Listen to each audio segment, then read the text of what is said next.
Hey, Defenders, let's read the news. The news happening in Minnesota right now that's not getting discussed, and it's quietly getting swept under the rug by Curtin administration because it is certainly a black eye on the way business is done here in Minnesota. Man, Minnesota we're not catching a break at all.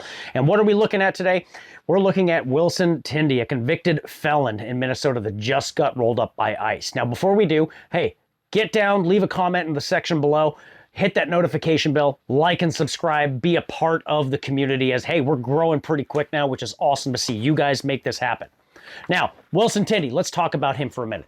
This Kenyan migrant in 2009 came to the U.S., never achieved citizenship, and then in 2016 committed burglary and assault and criminal sexual misconduct. Address in Plymouth. It's the home of a convicted sex offender and former director at the Minnesota Department of Education. Wealth the News exposed in June, sparking an online firestorm over the state's hiring practices. Wilson Tindy, a Kenyan national, was convicted of sexually assaulting a sleeping woman in the Twin Cities after breaking into her home. Tindy pled guilty to the crime 9 years ago.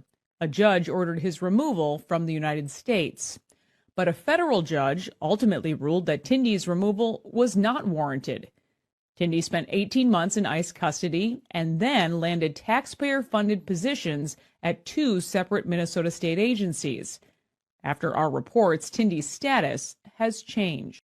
So he gets arrested from this. He is a convicted felon. He goes into a workhouse program right here in Minnesota and then gets picked up by ICE all the way back in 2016, where he is there held on a deportation order for 18 months. So this gets stretched out quite a while, actually all the way out to 2018. In 2018, a judge ruled in his favor and released him back on the streets. A convicted felon, a registered sex offender, and just right back onto the street in Minnesota. And the story just gets worse from there. So after he was removed from the deportation order, he was placed in a probation program, and his probation officer said that, hey, he should be released early from this, which he was. And then in 2022, to make things even just worse, he goes and gets arrested for committing a DUI. So driving while under the influence, absolutely creating a dangerous situation that is endangering people on the roads. Now, the icing on the cake of all this is that he got hired by the Minnesota Department of Education and worked there from April 2025 to June 2025. This begs the question, how are we conducting background investigations in this state? Are we even doing this? Is this just criminals hiring other criminals? At this point, I'm inclined to say so. You know, from the Feed the Future scandal to the CCAP scandal to massive immigration fraud, you know, we have ICE coming through Minnesota right now, and they're finding that 50% of the Somali population has committed immigration crime, abusing H-1B visas, F-1 visas, and committing immigration marriage fraud just to get into the country.